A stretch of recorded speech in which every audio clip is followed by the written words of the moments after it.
Ça va bien, Loulou? Ça va très très bien et toi? Qu'est-ce qui s'est passé depuis une semaine dans ta vie sexuelle? Rien. Rien du tout. Comme depuis 3 mois? Comme depuis bientôt 39 ans. 39 ans, putain. Il n'y a pas une Mais tu les fais piste. pas.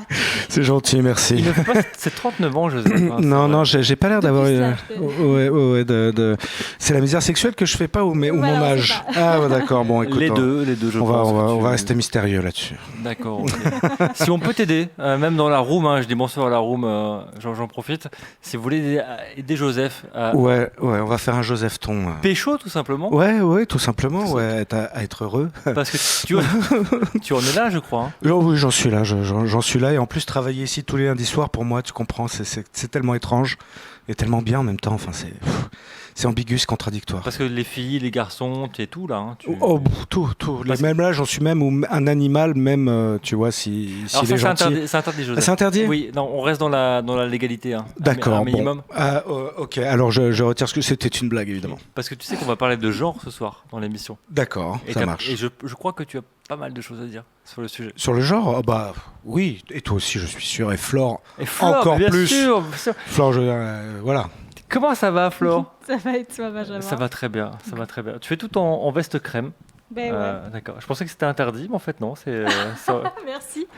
Joseph, Christina Cordula a validé ce voilà, matin. grave. C'était le scandale de la présidence Obama, je vous le rappelle. C'est un jour, il a mis un costume beige, un peu crème comme ça, et Fox News l'avait mais démonté, il respecte pas l'Amérique, il respecte pas machin, à cause d'un costume. C'était le scandale de la présidence Obama. Voilà. C'est vrai. Donc voilà, Flore, Ouais. scandale. Ok. Scandale. All right. Donc bien tranquille, Flore. Très bien. Ouais, très bien. Rien à raconter. Sur le genre, Non, sur Joseph. sur Joseph, sur la misère sexuelle, sur le cap des 39 ans, non, je sais pas. On en est loin des 39 ans. Toi, c'est dans 12 ans, 39 ans. Oh là là. Faut dis pas donc. dire mon âge. Ben non, voyons. Non, c'est secret. Oh là là. secret. On sait juste que tu es majeur. C'est déjà pas mal, et c'est déjà bien. Pour nous, c'est le principal. On va pas se mentir. Voilà. Et Est-ce que que t'es tu- pas un animal. T'es pas un animal et t'es majeur. Voilà. C'est Ouais. les deux trucs. Voilà. Je suis pas sûre. Le reste ne nous regarde pas. Voilà. Est-ce que tu peux présenter nos invités autour de la table, s'il te plaît, Flore? Alors, nous avons Sophie Branly qui vient de sortir Un matin, j'étais féministe aux éditions Kéro. Je le montre devant toi, avant toi. Voilà, en double. Et ce livre est trop bien. Je le lis aussi. Il est Voilà. formidable. 17,50 € de bonheur. Non, en fait, ce qui est bien, on en parlera un petit peu plus profondément, mais c'est non seulement à travers l'histoire de Sophie, toutes les inspirations féministes que tu as eues et qui t'ont ouvert un petit peu les yeux ou questionné en tout cas sur ces sujets-là. Donc on en reviendra là-dessus, mais vraiment très chouette et coup de cœur en tout cas commun de Benjamin et moi. Gros coup de cœur commun, Sophie. hein. Sur, Je- sur je- ce Vraiment, livre. c'est formidable. S'il y avait que des gens comme toi, ce serait trop bien. Et nous sommes aussi avec Diane Saint-Réquier. Bonsoir. Bonsoir. Qui... On t'applaudit, Diane aussi, c'est important. Les gens t'applaudissent. Non, mais c'est vrai. Moi, j'aime beaucoup Diane aussi. Ouais, on la voit surtout en ce moment parce que tu fais des vidéos sur Slash pour répondre aux questions des gens, surtout sur à la fois le genre mais aussi des questions un peu plus sexo. Et tu as surtout créé la plateforme Sexy Souci sur laquelle on peut poster un petit peu toutes ces questions, un peu la bobologie si on va pas bien, mais même si on a des problèmes d'identité ou si on a des problèmes relationnels, on peut aussi poser ces questions. Et au-delà de ça, c'est même devenu un collectif et tu vas aussi monter des petits stands lors de festivals ou d'événements particuliers pour faire de la prévention et de l'information même sur le plaisir sexuel au sens large.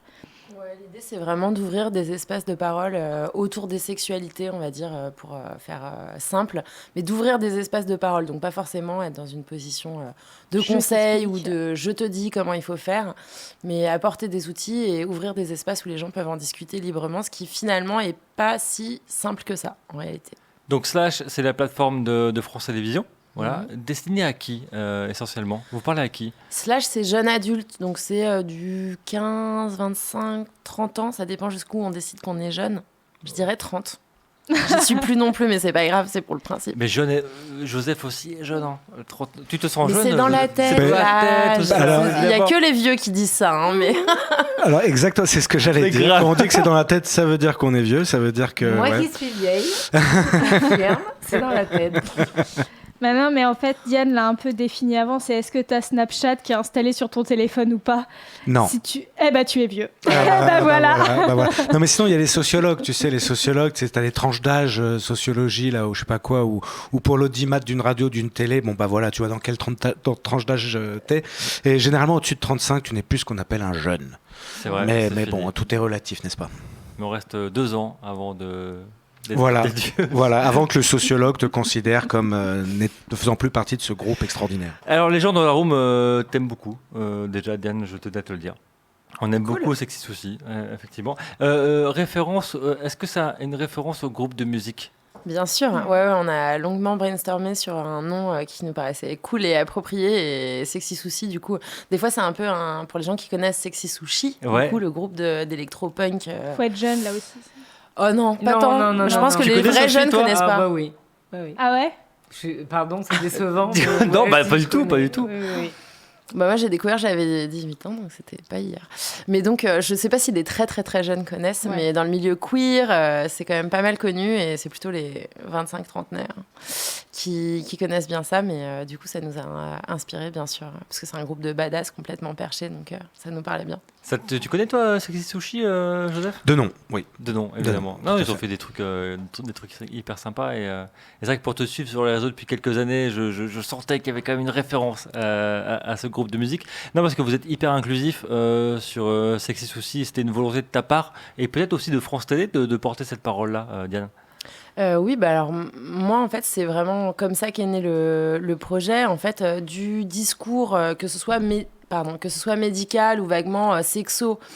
Autour de ces questions-là, en fait, il en existait déjà sur Internet, mais en gros, j'avais l'impression que sorti de Doctissimo, où il y avait vraiment tout et n'importe quoi, et au moindre bobo, on a un cancer de la chatte, donc sorti de ça et de Cosmo, qui va vous apprendre à, j'allais dire serrer les dents pour faire une pipe à votre mec, mais non, faut pas serrer les dents, mais qui va vous apprendre à faire plaisir à monsieur, parce qu'évidemment, on s'adresse à des femmes qui sont forcément hétérosexuelles. En gros, sorti de ça, j'avais l'impression qu'il y avait quand même un manque, vide. Un vide. Et moi, je constatais aussi que, étant bénévole prévention dans une asso de lutte contre le VIH, j'avais pas mal d'amis, même des amis qui étaient hyper informés, etc., qui avaient accès à plein de sources d'infos, qui se tournaient quand même vers moi pour me poser des questions, me demander des conseils et tout. Je me dis, mais c'est quand même incroyable qu'ils se sentent obligés de se tourner vers moi. Ça veut dire qu'ils ne trouvent pas de ressources comme ça dispo sur Internet, quoi. C'est là que tu dis qu'il y a encore du boulot à faire, parce que même nous, assez jeunes, on est blindés d'informations, et tu te rends compte que en fait, pas vraiment, quoi. Après, sur ces sujets qui touchent à l'intime, tu as souvent besoin de préciser vraiment ta question. C'est vrai que toi, tu as des choses parfois très très précises sur un moment de vie, et tu peux plus les conseiller dans ce sens-là. Donc il y avait peut-être ça aussi, ce manque d'informations précises, parce que comment faire une fellation? Oui, mais si mon mec est, je sais pas, circoncis, ou s'il a des petites perles sur son gland, est-ce que c'est bizarre, pas bizarre? Voilà, on n'est peut-être pas dans ce niveau-là de précision chez Cosmo, quoi. Tu vois, la dernière vidéo sur la pression des mecs est bien, nous dit Dieu de Chevalier dans la room. C'est une question, je pense, qui parle à beaucoup de mecs cisgenres. C'est la place centrale et incontournable du pénis, de l'érection du pénis dans une relation sexuelle, comme si dès qu'il n'y avait pas d'érection, il n'y avait pas ou plus de rapport sexuel possible, ce qui évidemment met une pression de ouf. Et puis cercle infernal, c'est quand on est en train de se dire putain il faut que je bande, à mon avis il y a quand même pas mieux pour faire retomber une érection directe, quoi. Tout ce qui est sur la performance. Je confirme. Oui. On va parler ce soir des normes dans l'émission jusqu'à 22h30. On dit bonsoir à Anso dans la room qui discute avec vous. Mais soyez cool avec Anso. Hein. On l'a précisé la semaine dernière, parce qu'il y a des gens qui disent des choses pas gentilles, et nous on n'aime pas ça, José. Ouais, puis moi j'ai vos adresses, et j'attends toujours une occasion de me passer les nerfs sur les gens qui sont pas cool. Voilà. Alors faites attention. Hein. Les questions de Flore ce soir, sur quoi? Sur le genre, je pense. Sur le genre et aussi sur la musique, comme je sais qu'il y a beaucoup de mélomanes ce soir. Donc c'est ces artistes, chanteurs, chanteuses qui redéfinissent le genre à travers leur musique. Voilà. Il y aura des sextoys Lelo à gagner si jamais vous êtes sympa. Il n'y a pas de jeu, mais si les gens sont sympas, on offre des sextoys. Par contre, si les gens sont pas sympas, ils vont se faire mettre, tout simplement. On est comme ça, nous. Non, sans sextoys. Voilà, et avec leurs doigts. Voilà, c'est ça. Non, c'est vrai. Qui veut donner une définition, parce qu'on va reprendre les basiques, le genre, Sophie ou Diane, s'il fallait définir le genre en 2019? Je sais pas si j'ai de définition du genre, dans la mesure où pour moi c'est un truc qui n'existe pas. Ouais. C'est une fabrication culturelle qui remonte à il y a 12 000 ans, qui n'a cessé de se creuser, même si les mouvements féministes et autres ont l'impression de gagner du terrain. Moi, je pense l'inverse. Je pense qu'on continue de creuser une différenciation des gens, et en particulier depuis le XVIIIe siècle. Mais pour moi, non, je sais pas. Enfin, oui. Donc la culture, quoi. Tu le définirais C'est comme culturel. ça. Non, mais je veux bien admettre évidemment un minimum de différence, puisque il y en a une qui est capable de procréer, et c'est bien là tout le drame pour les autres. Mais Il y a Dan qui dodeline. Pour ceux qui nous écoutent en podcast, elle dodeline comme ça. elle dodeline. Mais je comprends qu'elle dodeline. Mais voilà, moi je me sens proche du monde animal. Je pense que chez les mammifères, on se demande jamais si on a acheté un cheval ou une jument, un chien ou une chienne. Enfin, on s'en fout un peu, quoi. Voilà, c'est pas. On ne considère pas qu'il y a des différences entre l'un et l'autre. Donc je vois pas pourquoi. Culturellement, on a décrété qu'il y avait tant de différences entre l'un et l'autre. Évidemment que sexuellement, il y en a, on a le même appareil. Évidemment, il y en a une qui procrée pas l'autre, mais à part ça, je sais pas. Diane, alors si on peut distinguer, il y a le genre et l'identité de genre qui sont deux choses quand même assez différentes. Est-ce que tu peux expliquer ? En fait, il y a le sexe et le genre. Ouais. En fait, le genre, pour moi, c'est le sexe social. En fait, c'est le sexe qu'on nous attribue. C'est comment on va être considéré et comment on va fonctionner parce qu'on a été désigné femme ou parce qu'on a été désigné homme. Effectivement, comme le disait Sophie, parce qu'on a été à la naissance, au visu de nos organes génitaux, on va décider bon bah là il y a un pénis, c'est un homme, et là il y a un vagin, c'est une femme. Donc ouais. peu importe.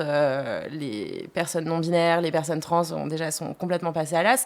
Mais au-delà de ça, en plus, non seulement on va décréter ça, mais tout, à partir de ce moment-là, et même avant la naissance, à partir du moment où on genre le bébé dans le ventre, les gens vont avoir des attitudes différenciées envers les personnes. On va dire, et on va lire et comprendre les comportements des personnes différemment en fonction de ça. Il y a des tests qui avaient été faits, par exemple, avec une photo d'un bébé qui pleure, et on le présentait à des personnes en leur disant ça, c'est un petit garçon qui pleure. À votre avis, pourquoi ? Alors, à mon avis, il est en colère, à mon avis, machin, etc. La même photo du même bébé montrée à un groupe de gens, voilà, ils avaient échantillonné de la même manière, en leur disant là, c'est une petite fille qui pleure, ah bah, elle est triste, etc. Et donc, en fait, et même sur les coups dans le ventre, quand on sait que le fœtus est mâle ou femelle, on va pas projeter les mêmes trucs dessus. Donc c'est vraiment quelque chose qui se met en place même avant la naissance et qui va poursuivre les personnes tout au long de leur vie, où effectivement ça va donner des stéréotypes qu'on connaît toutes et tous, je pense, sur un homme c'est comme ça, une femme c'est comme ça, comme si c'était possible de catégoriser de manière aussi simple les gens, alors que bien entendu non. Depuis quand ces sujets reviennent là librement, on en parle dans cette émission ce soir.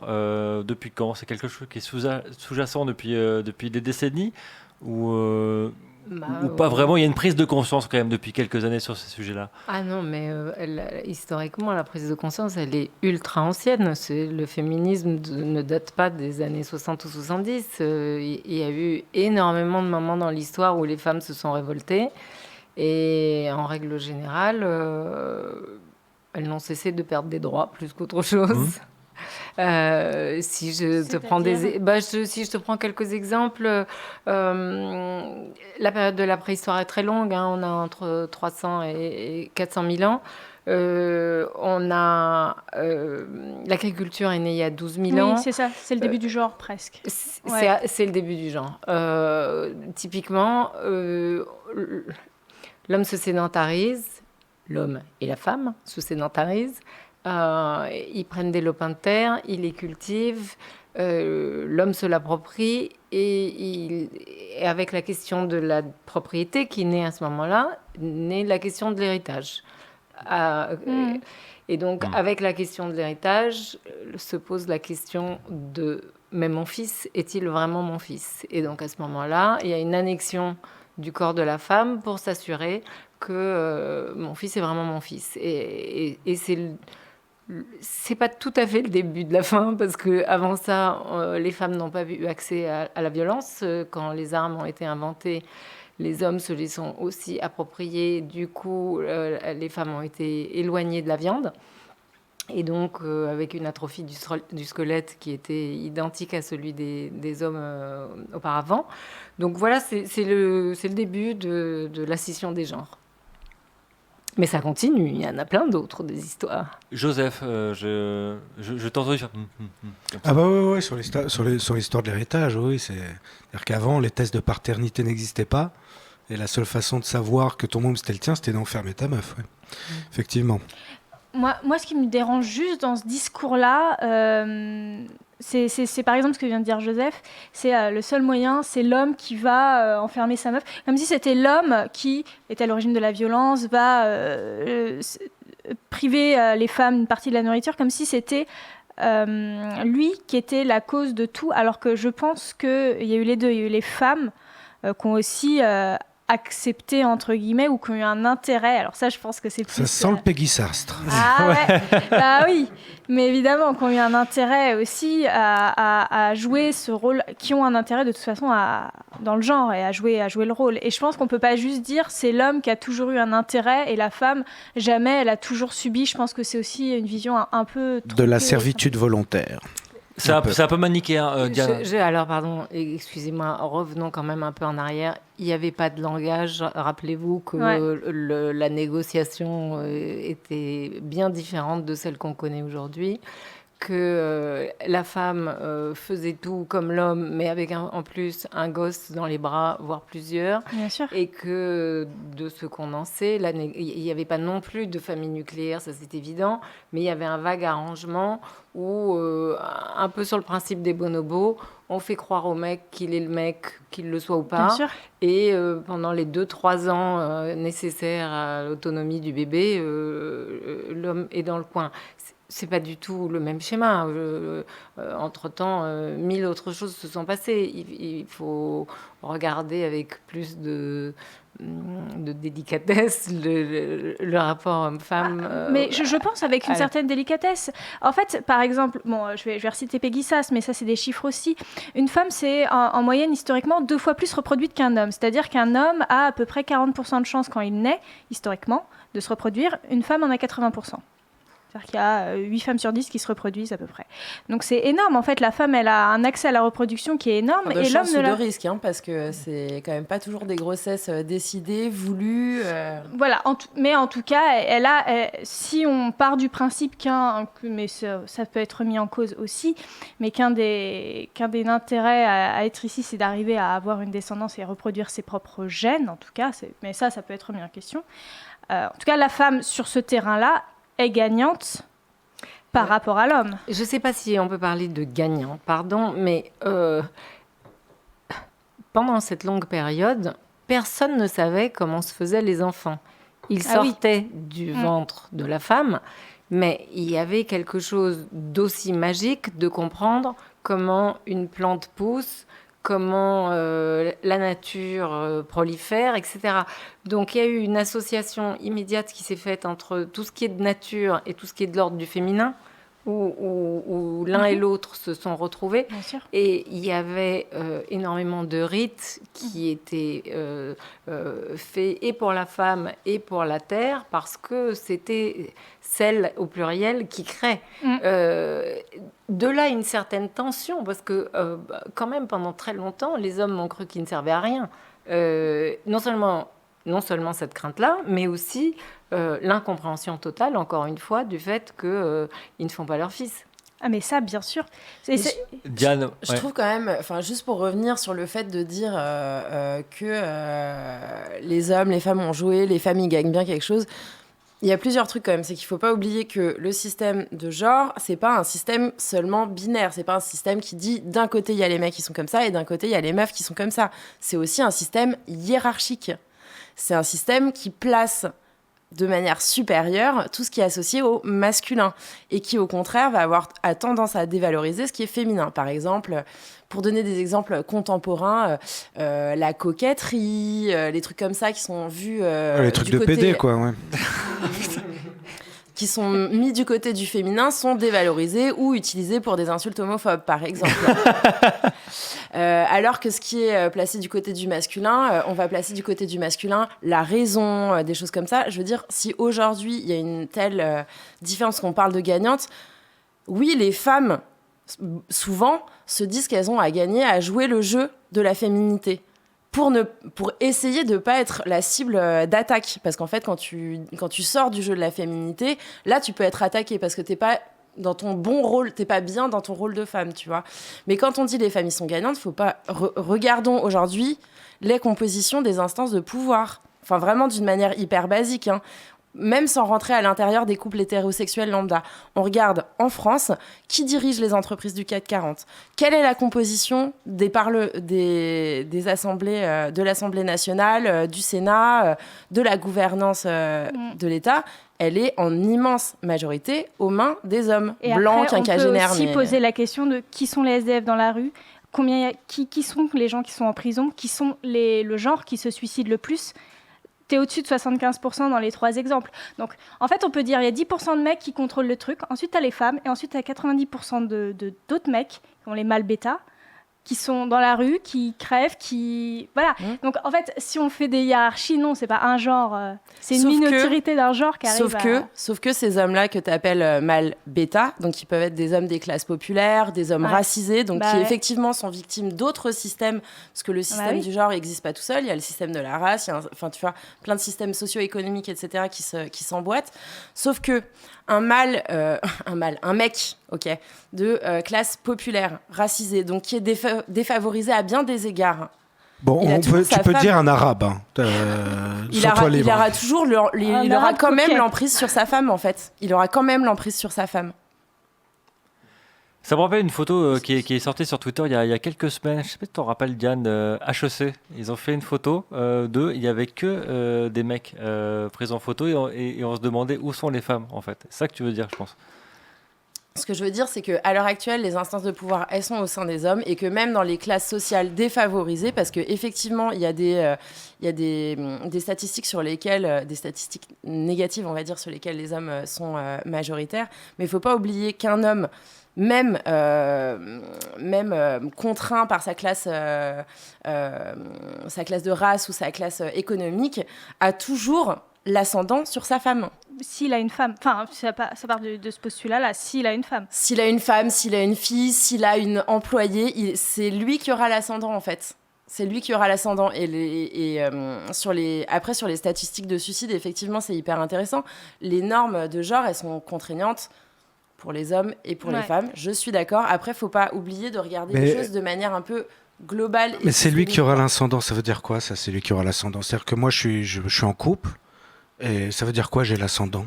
Ça veut dire que concrètement, aujourd'hui, en 2019, il y a encore 80% des tâches ménagères, par exemple, qui sont réalisées par les femmes, et ce, toutes classes sociales confondues. D'accord, donc c'est d'accord. C'est un exemple, mais c'est une des façons dont ça se joue. C'est toujours à mettre en perspective aussi les femmes choisissent, et je pense qu'il y en a pour une partie, c'est le choix, plus de travail, moins de travail sur le lieu de travail et plus de vie à domicile. Vous croyez que dans un univers parallèle, il y a un magazine qui fait 80% du bricolage est toujours fait par les hommes?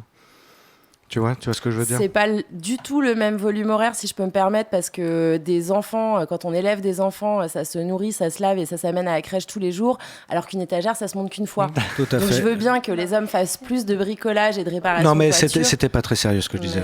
Non, mais parce que c'est un argument qu'on entend hyper souvent pour le coup sur cette question. Non, mais en tout cas, il y a peut-être sur ces 80%, et je pense qu'en effet, faut voir les chiffres, mais il y a aussi une partie du genre féminin qui choisit la vie à domicile. Et donc peut-être que dans ces statistiques, il y a aussi ça. Il y a aussi une partie qui est une forme de choix, parce qu'il y a une répartition des tâches qui n'est pas la même que l'on soit un homme ou que l'on soit une femme. Donc parce qu'on serait une femme par essence, on aurait plus envie... Pas par essence, par choix en fait. Par choix. Par confort, tu veux dire. Et pourquoi pas d'hommes? Pourquoi les hommes choisiraient pas ça alors si c'est plus confortable? Et peut-être on est de toute façon de plus en plus en train d'avoir cette tendance-là.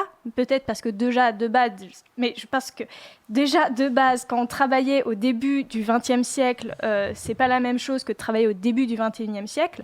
C'est-à-dire qu'on avait quand même des conditions où les gens, c'était un travail qui était manuel, on allait dans les trucs de charbon. Enfin bon, c'était un travail qui était très physique et dangereux. Ça tendance à évoluer avec le secteur du tertiaire qui est en train d'arriver, c'est très bien, mais c'est des évolutions qui sont rapides et du coup la société elle est en train de muter avec ça. Donc traditionnellement, c'est vrai qu'on a cette image-là. Il y a aussi le fait que d'avoir une grossesse, ça joue sur ton corps, ça peut relativement affaiblir ton corps. Donc là, le congé mat peut être potentiellement un petit peu plus allongé. Et voilà, il y a certaines femmes qui, je pense, peuvent vouloir privilégier, continuer un petit peu à rester avec l'enfant par rapport aux hommes. Mais tout ça est en train de gentiment changer. Sophie, toi, sur ce qu'on dit depuis 5 minutes, qu'est-ce que tu en penses, toi ? Rien. Je pense que c'est non, mais parce que c'est du culturel et que le culturel, soit on veut vraiment le revoir en profondeur et à ce moment-là, il faut se remettre dans des perspectives historiques et peut-être même envisager des choses plus radicales. Mais moi, le côté, pardon de dire ça, hein, mais compter les heures de ménage ou je ne sais pas quoi d'autre, je trouve que c'est une toute petite partie du problème. C'est pas... T'es en surface, là, quand tu dis ça, non ? Non, je dis pas ça, je dis juste, moi j'ai pas envie d'en parler parce que c'est pas, ça ne m'intéresse pas plus que le ménage, voilà. Pardon, c'est pas très sympa de dire ça comme ça. Je sais pas dire ça autrement. Moi, je m'intéresse au cul, je m'intéresse au pouvoir du cul.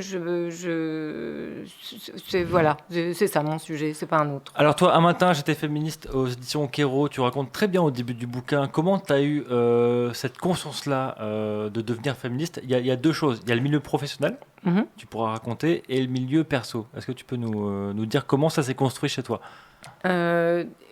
Effectivement, il y a eu ces deux choses. Sur la partie personnelle, je me séparais du père de mes enfants. Et ma fille, qui avait à l'époque 5 ou 6 ans, m'a demandé de lui faire un doudou de moi. Et donc, je me suis demandé comment me représenter auprès d'elle. Évidemment, j'allais avoir un sexe, mais jusqu'à quel point j'allais le dessiner, je ne savais pas. Et donc, je travaillais dans l'Internet, donc j'ai regardé et je travaillais dans la musique. À l'époque, MP3 était en alternance avec sexe dans les moteurs de recherche. C'était vraiment les deux mots que les gens cherchaient. Et donc, je cherchais sexe. Et puis, en cherchant sur mon sujet, tout d'un coup, je me suis dit, mais c'est dingue, il n'y a que des trucs pour mecs, il n'y a absolument rien pour les femmes. Enfin, voilà, ça m'a paru dingue. Je me suis dit, mais c'est pas possible qu'on soit absente du sujet à ce point-là, qu'on ne soit que objet et pas du tout proactive sur des terrains. Enfin, comment on peut être désinvesti à ce point-là du sujet ? Voilà.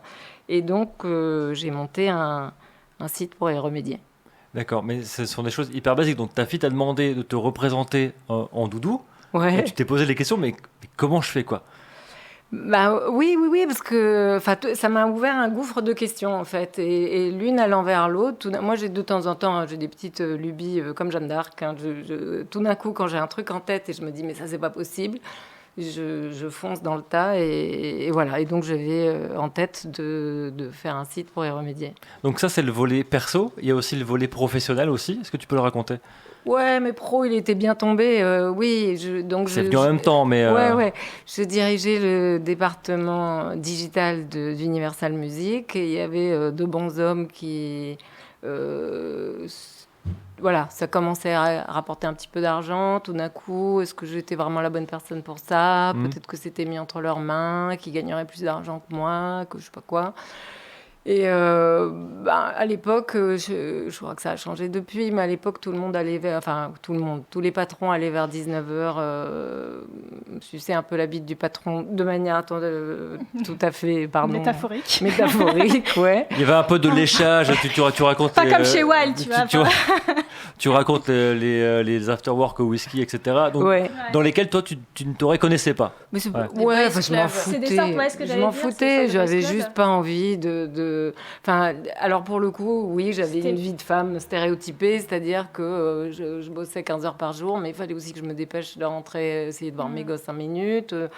Voilà, donc non, aller boire un whisky et lui dire qu'il est beau, qu'il est grand, qu'il est fort, je m'en contrefichais. C'était pas toi, quoi. Complètement. Par contre, on est dans ce que disait Diane sur le pouvoir des hommes dans le milieu Mais professionnel. est-ce que c'est que des mecs qui se réunissaient autour du whisky? Il y avait c'était peut-être... Il se trouve qu'à ce moment-là, dans cette maison de disques, il y avait pas beaucoup de patrons femmes. Donc, mais toi, tu sentais que t'aurais pu quand même y aller, quoi. C'est un choix. Ah oui, bien sûr, j'aurais pu y aller. Non, j'étais pas exclue du sujet par mon genre. J'étais exclue du sujet par la vie que j'avais. Voilà, c'est tout. Ouais. Que tu as choisi. Oui. Voilà. Non, mais que j'ai choisi, oui, bien sûr, mais je le dis dans le livre, que voilà, j'avais aussi envie d'être une bonne mère avec tout ce que on peut fantasmer dans l'idée de ce que c'est qu'être une bonne mère. Et voilà, c'est tout. C'est du fantasme. Mais quand même, juste pour revenir sur cette idée de choix, parce que je vois que ça te tient à cœur, Flore, c'est l'idée dans mon propos, c'est pas de dire que on n'a pas de choix. Les femmes ont une agentivité, elles ont une capacité d'agir. On est dans un contexte et avec nos capacités individuelles et dans un contexte sociétal, etc. Mais bien sûr qu'on a une capacité d'agir et heureusement. Je dis pas du tout qu'il n'y a pas de choix et qu'on est toutes prédestinées à se reproduire et faire du travail gratuit domestique jusqu'à la mort. Pas du tout, bien entendu. Mais ce qu'il faut comprendre aussi, c'est que ces choix, en fait, ils existent dans un contexte. Là, c'était un choix aussi. Je trouve ça intéressant ce que tu dis, Sophie. C'était un choix qui était renseigné aussi par cette envie d'être une bonne mère, comme tu le dis toi-même, avec tout ce que ça charrie, l'idée d'être une bonne mère. Or, par exemple, dans les représentations sociétales, être une bonne mère et être un bon père, ça implique pas les mêmes choses. Par exemple, tu peux être un bon père en rentrant à 21h parce que tu as été boire un whisky avec... Ça change, ça. Hein. Il y a pas mal de choses qui changent. Je comprends ce que tu veux dire. Gentiment, mais la pression sur le rôle de mère, elle est quand même c'est autre chose. Vénère, quoi. Mais cela étant dit, en cas de séparation, très très souvent, quand tu vas demander à la maman de partager le temps en deux, la mère, elle sort les griffes. Hein, et le père qui aimerait avoir ses enfants autant que la maman, je peux vous dire que c'est très très compliqué. Hein. Sophie. Oui, mais en fait, c'est pas genré. C'est-à-dire qu'il y a tous les cas de figure. Moi-même, je n'aurais pas dû avoir cette attitude-là puisque j'ai été élevée par mon père et que c'est ma mère qui est partie batifoler ailleurs. Donc, moi, j'ai toujours dit, j'ai eu un père-mère et une mère-père.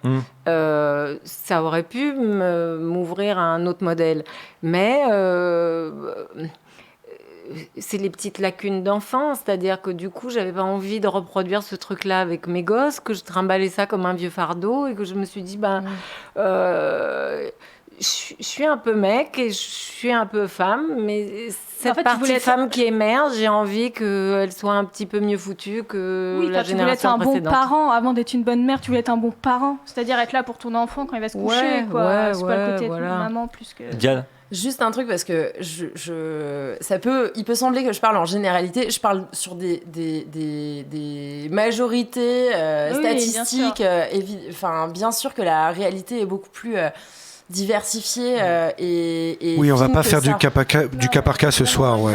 Mais juste sur ce truc, par exemple, de la garde des enfants, je trouve ça frappant parce que c'est quelque chose qu'on ressort très souvent également aux féministes, et de dire mais regardez, les juges des enfants, elles accordent dans je sais plus quel pourcentage, mais c'est énorme, pour les femmes, la garde aux femmes. Mais il faut savoir que dans ces cas-là, il y a une immense majorité de mecs qui ne demandent pas la garde partagée. Non, moi je parlais pas des juges. Je parlais pas des juges. Je parlais du fait que la mère elle-même ne veut pas partager son temps 50-50 avec le père.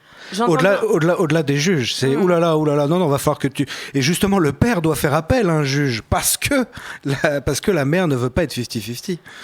J'entends bien, je dis juste qu'en fait, je parlais pas forcément de la façon dont toi tu l'as formulé, mais c'est vrai que c'est un argument qu'on rebalance souvent en disant regardez, c'est aux femmes qu'on accorde la garde, bien souvent c'est les seules à la demander en fait aussi. Donc ça, c'est quand même un truc à avoir à l'esprit quand on va un peu plus à l'intérieur des chiffres, quoi. Pour en revenir sur le côté sexo, et toi, sexo aussi, quel est, si on peut faire un prototype justement, des personnes qui te posent des questions, parce qu'il y a énormément de questions qui sont posées sur Sex Souci. Est-ce que tu as un profil type de personnes qui s'interrogent? Pas un profil de personne, mais un profil de question. Ce que je dis très souvent, moi je trouve qu'une question qui revient très très très très très souvent, c'est est-ce que je suis normale ? Est-ce que c'est normal ? Quel que soit le sujet, j'ai telle préférence sexuelle, ou alors j'ai pas envie de tel truc sexuel, ou alors, où j'ai telle libido basse ou élevée, ou j'ai tel machin, ou j'ai telle particularité. Est-ce que je suis tout seul ? Est-ce que je suis toute seule à être dans cette situation ? Est-ce que je suis normale, sous-entendu normale dans le sens, est-ce que c'est acceptable ? Est-ce que je suis monstrueux ou monstrueuse ? C'est vraiment ce truc de se situer par rapport à la norme et par rapport à ce qui est acceptable, c'est hyper, hyper présent, quoi. Est-ce que je me masturbe ? Est-ce que c'est normal, etc. Est-ce que c'est trop ? Est-ce que je me masturbe trop ? Est-ce que ça droit... va me poser des problèmes ? Est-ce que si je me mets trop un vibro sur le clito, je vais le désensibiliser ? Non, vas-y. Mais Ah donf, vas-y. Mais c'est autour de cette question de normalité, je dirais qu'il y a le plus de trucs. Et après, probablement, je sais pas, parce que je demande pas aux gens de remplir des trucs de données sur leur genre et leur âge et machin. Mais je pense que par rapport à d'autres sites qui peut-être font des trucs similaires, j'ai une surreprésentation de personnes jeunes, de meufs et de personnes queer, LGBT. D'accord. Mais moi, alors pour le coup, je sais que vous défendez pas le vieil âge, mais moi, ce qui m'a marqué à l'époque où le site était très actif, ce qui est moins le cas maintenant, c'était que justement, chez les très jeunes filles, c'était des désastres de questions, mais vraiment, j'avais de la peine. Et plus les femmes vieillissaient, plus c'était intéressant. Mais celles qui m'éclataient plus, c'était les femmes qui avaient 70-80 ans. Vraiment, on a eu des histoires démentes de... je trouve ça assez beau, en fait, la manière dont... Tu parles de deuxième sexe, hein, c'est ça ? Second sexe, Second sexe, pardon. C'est pas grave. C'était en hommage au deuxième. Oui. Simone, si tu nous écoutes. Elle est là. Donc je trouvais que les vieilles femmes avaient des vies absolument géniales parce que dans la vie des femmes, la sexualité est très inverse à celle de l'homme pour le coup. Et c'est du culturel. Plus elle avance dans la vie, plus elle lâche de fardeau. Ouais. Et à la fin de sa vie, elle n'a plus rien à prouver à personne, elle n'en a plus rien à battre. Et elle commence vraiment à s'éclater. D'accord. Et ça, je trouve ça assez génial.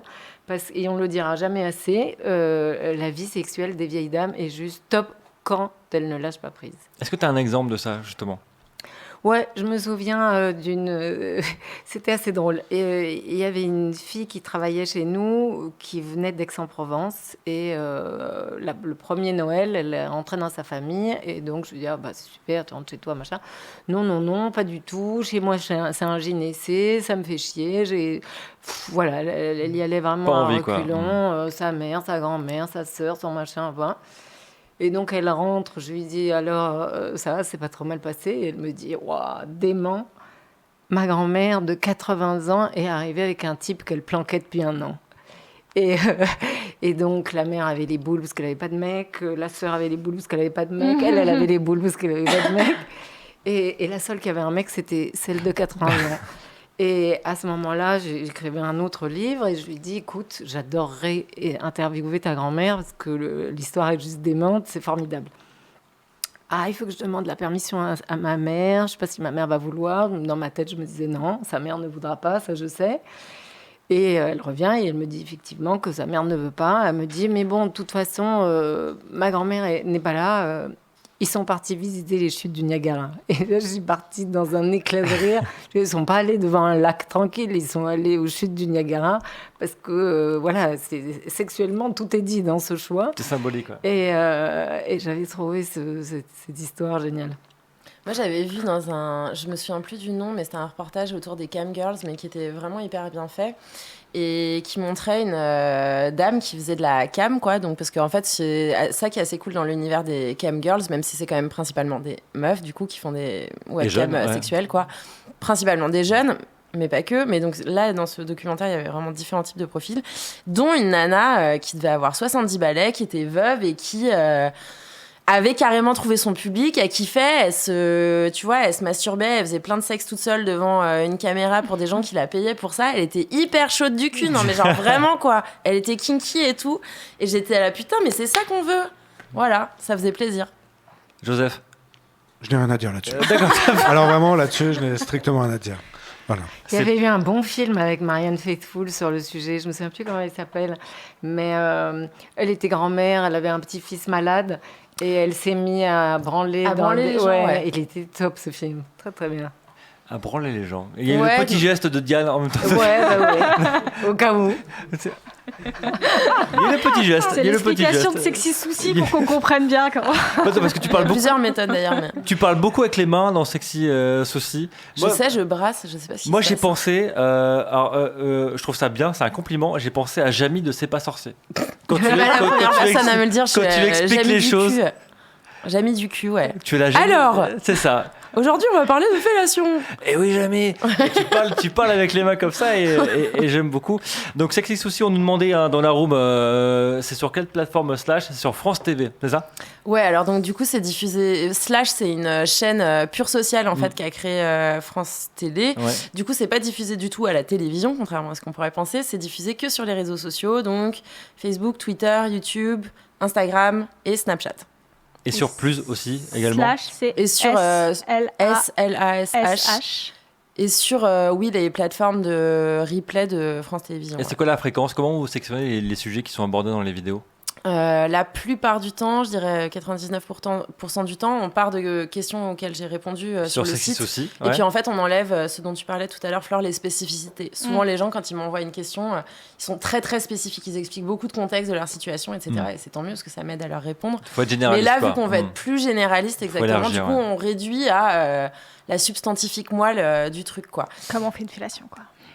Par exemple, ça peut être comment faire une fellation. Et du coup, j'ai oublié ta question, Benjamin. Non, mais comment tu choisis les sujets, mais en fait, tu as répondu. En fait. Donc, c'est ça, en partie. Et en partie, il y a des fois où c'est un sujet qu'on se dit, ah bah tiens, celui-là, il n'a pas été abordé. Ça peut être un sujet de prévention, par exemple. Et de se dire, ah bah ça, on aimerait bien en parler. La question n'est pas encore tombée. Donc, on l'écrit, la question. C'est comme sur dans les questions, t'es tranquille jusqu'en 2027, je pense, sur les thématiques. Il y en a plus de 600 en ligne. Donc, Et puis, de toute façon, c'est infini. Enfin, s'il y a bien un domaine où c'est infini d'en parler, de la sexualité, des relations à soi, à l'autre, etc. Enfin, je veux dire, on n'a pas fini de détricoter ça, quoi. Donc, Joseph, si tu as des questions à poser à Diane, n'hésite pas. Pour pécho. Elle peut te faire un Sexy Souci en live. Si tu écoute, la prochaine fois que je croise une meuf, je lui dis je fais des fellations de bâtard.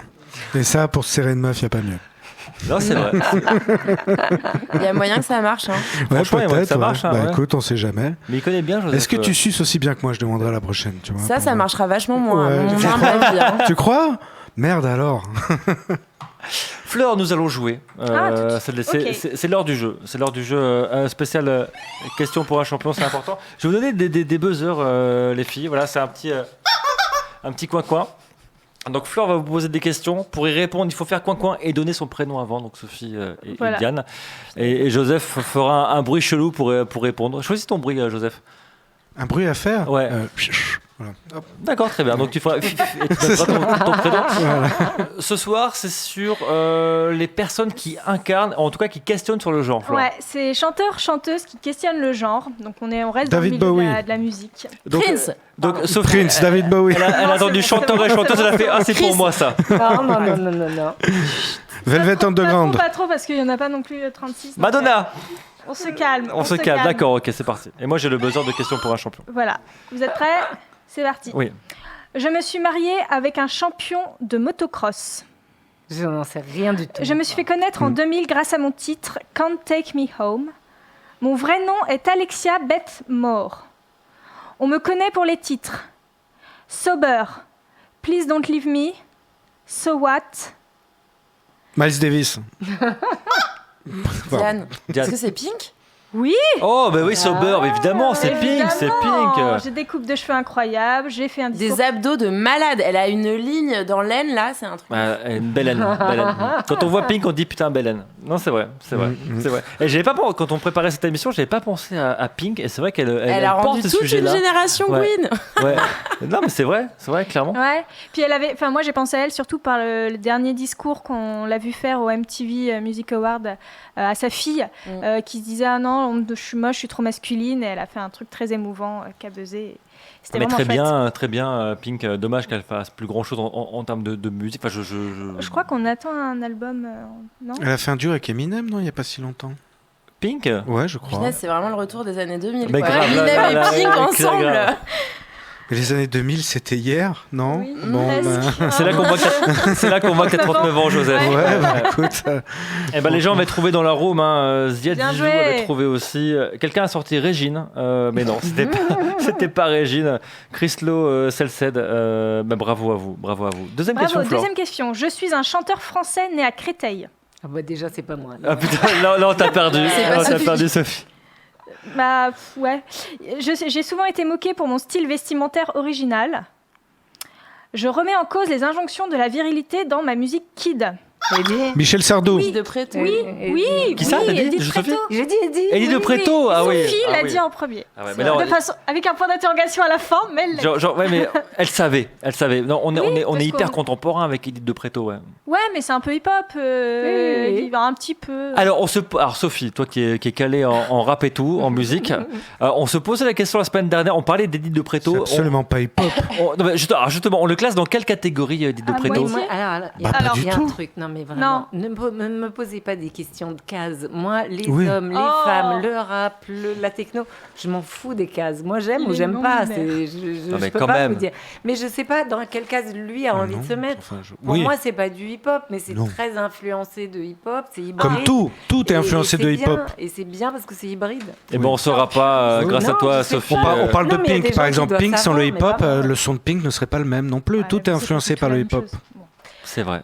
Ah oui, oui, Et tu prends une James instru de Brown Pink, aurait t'écoutes dit une que instru de t'es Pink, il y a plus de influencé par hip-hop que dans Eddie de Preto. Hein. Ah ouais Ah, largement plus. Bon. Largement Non, mais plus. ça va être C'est pas moi l'experte. Alors Ouais, là-dessus, ouais. c'est pas mon domaine. Ok. Troisième question. Je suis née en 1988 à Nantes. Étienne Dao. Ah, en 88. Alors, il serait très content d'être rajeuni comme ça.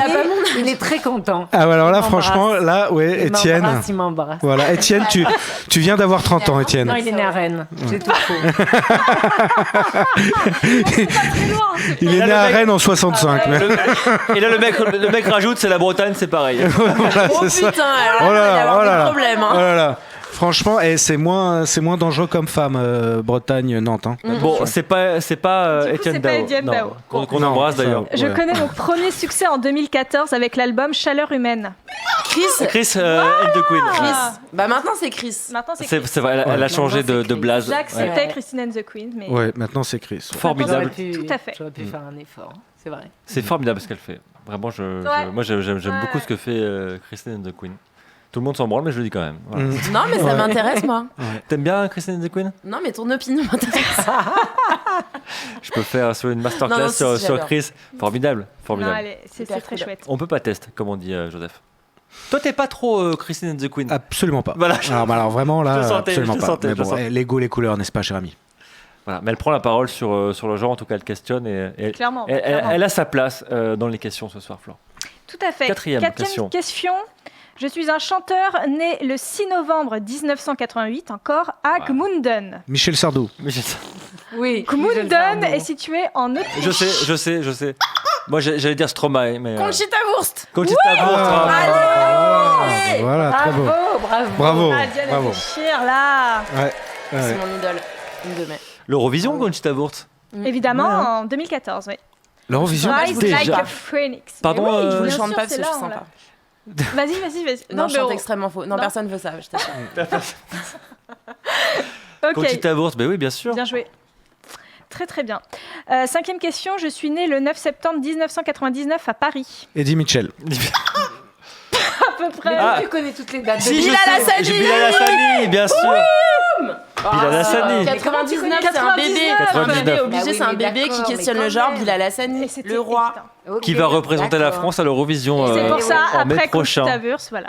Voilà, T'as mon- Ok, il y avait de la continuité. il y avait de la C'est vrai. continuité. Oui, moi j'aime beaucoup aussi. Oui. Bilal Hassani. Ouais. Il s'est mangé plein de trucs nauséabonds dans la tronche, alors qu'il fait juste que chanter des chansons. Et face à ça, il a une espèce de présence complètement solaire. Il arrive Ouais, à, il est joyeux, à ouais. exister au-dessus de ça et au-delà de ça, alors qu'il se prend des torrents de trucs, comme tu dis, dans la gueule, qui sont vraiment hardcore. Et lui, il est toujours complètement souriant et lumineux. C'est vraiment un bonheur. Ouais, ça, c'est très, très nous, fort, Nous, ouais. on trouve ça formidable, mais vis-le. Juste vis que vit cette personne depuis des mois. Je pense qu'on n'aurait pas C'est terrible, survécu. ouais. C'est monstrueux. Monstrueux, ouais. Et il aborde toujours ce smile dans les émissions et en direct. Le mec est là, il est Faut là, être très très tranquillou. solide. Ouais. Incroyable. Vraiment, je crois que quand on se met pas à la place des gens, vu ce qu'ils mangent. Mais il était déjà, habitué à bravo. manger ça. Enfin, tu dis Oui, des mois, ouais, mais mais sur sa chaîne YouTube, c'était déjà extrêmement Tu violent. t'habitues pas à ce genre de Déjà violence. avec l'allure qu'il a, mec, rien que de sortir dans la rue, faut être fort. Ouais. Enfin, Tu vois, déjà de base. il avait un blindage. Je dis juste, il avait, je pense, un minimum de blindage avant d'affronter Eurovision, qui était. Ah bah, il Les faut un gens sont minimum. pas prêts pour son swag en fait. Non, moi je trouve Voilà. que hyper stylé, donc j'espère que l'Eurovision, enfin, ça fait des années qu'on dit ça. Je pense que c'est la meilleure chanson depuis Sébastien Tellier, Divine, en 2004. Je pense qu'on a des chances. Il avait Mais vous regardez tous l'Eurovision Mais chaque trop, année, mais bien vous sûr. apprenez tout par cœur. Mais bien vous sûr. considérez. Mais bien sûr. Pas moi, stylé. pas moi, hein, t'inquiète pas, moi je suis là. Je déteste l'Eurovision. Non, mais la dernière très bonne chanson, c'était Tellier avec Divine, et il avait fini 4e ou 5e, et je pense que Bilal a moyen de faire aller aussi bien, ce serait déjà top. Mais on lui souhaite plein de bonnes choses, même si je trouve que l'Eurovision c'est un peu pété. Mais affronter comme ça le regard des gens et d'assumer Ouais. tout avec le smile, franchement bravo. Oui, bravo. oui. Allez, dernière question. Ah ben vas-y. J'ai la- C'est pour toi, on est Ben. concentré. J'ai la Allez, spéciale de poulet. allez. Je suis née le 12 mars 1985 à Etterbeek. Etterbeek est en Ah Belgique. bah oui, mais c'est Stromae. Voilà, évidemment. Ouais, ouais. On sent qu'elle voulait te donner un point là, non? Grave, un Ouais. petit peu, elle m'a regardé. Etterbeek, suis mon regard, voilà. C'est la Belgique, mon gars, tu le dis Voilà. depuis tout à l'heure, Stromae. Ouais, évidemment, Stromae. Évidemment, Stromae. Bah, Questionne le genre. oui, je pense Stromae, ouais. à les règles. Où il a, tu sais, dans son clip, il s'est scindé le visage en deux. Tous où il est les mêmes. Ouais. Non, tous les D'accord. mêmes. les Ah mêmes, oui, tous les c'est mêmes. vrai Où qu'il il y est avait un mi-femme, côté masculin, mi-garçon. un côté féminin, Ouais. Aussi, il questionne Ouais, le genre quand j'avais oublié ce même, clip, ouais. Stromae. Ouais. Ouais, même- Surtout dans cette musique-là. Après, il questionne un peu tout et n'importe quoi, mais. Il n'est pas aussi ambivalent que les artistes que tu as pu citer Non. depuis tout à l'heure, mais quand même, il a cette frontière où il pose Un des peu questions. androgyne aussi. Ouais, dans puis, l'attitude, dans le puis une style. originalité en fait, que ce soit dans les orientations sexuelles ou pas, c'est quelqu'un de très original, déjà de base. Non, mais c'est un- Ouais. c'est- Il a un Mais côté du très coup, je pense original. qu'il- Enfin, moi, Et je alors, pense il n'y a que pas c'est- Prince ni David Bowie. Oui, bah oui, parce que dans- je. Ouais, bah moi, mais je pensais heureusement, vous les direct aviez Prince, cités David Bowie. Non, mais vous les aviez cités Ouais. en premier. Moi, je me suis dit, Ouais. je vais pas non plus aller. Parce qu'alors dans le- les années 80, le nombre de gens qui Bah disaient oui. j'aime bien sa musique, mais alors vraiment celui-là il est bizarre. Hein. Ah, mais alors vraiment, hein, Et il a un alors soutien-gorge sur la couverture de C'est son là qu'on album voit là. que t'as 39 ans aussi, tu vois. Euh, C'est ce nombre de petits Ne soyons indices, pas là. désagréables. C'était la guerre Michael Jackson Prince et les deux sexuellement chelous. Ouais. Alors je peux te le dire. Puis là, en ce moment, L'un Michael comme Jackson, l'autre. Bah Prince a gagné. Hein. Je crois que la guerre Prince Michael Jackson, je crois qu'aujourd'hui tout le monde dit bon bah je crois que Prince quand même finalement était moins bizarre que l'autre. Ouais, grave. Ouais. Alors, t'as cité plein d'artistes, on a cité David Bowie et puis Prince. Est-ce que vous voyez d'autres exemples Bah, Freddie artistiques Mercury, Ouais, Freddie Mercury. Bah, Freddie Mercury, Ça- ce qui est génial, c'est qu'il y avait une tonne de gros hétéros en mode, tu vois, gros hétéros bourrins qui s'identifiaient avec Freddie Mercury, qui avait les codes ultra pédés de la scène queer, De de la ouf. scène cuir et queer des années 80 à New York, entre autres. Il avait adopté ces codes à fond, mais ce que plein d'hétéros avaient pas la grille de lecture, en fait, pour voir ça, ils voyaient juste un mec qui arrive et qui a de la gueule, et de la poigne avec contenance sa sur moustache. scène et tout, et il était Il avait ultra quand même pédé, des quoi. clips en femme de ménage avec ses Ouais, celui-là, Ouais. C'est vrai. SM. I want to break free. C'était pas si ambigu que ça en fait, Non. Freddie Non. Mercury. Non mais Freddie Mercury, ce qui est très fort, c'est que c'était un Paki, hein. Il est pakistanais, famille, tu vois, vraiment. Alors, Elle a- pardon, ça- je vais t'interrompre là-dessus. Sophie, Ouais.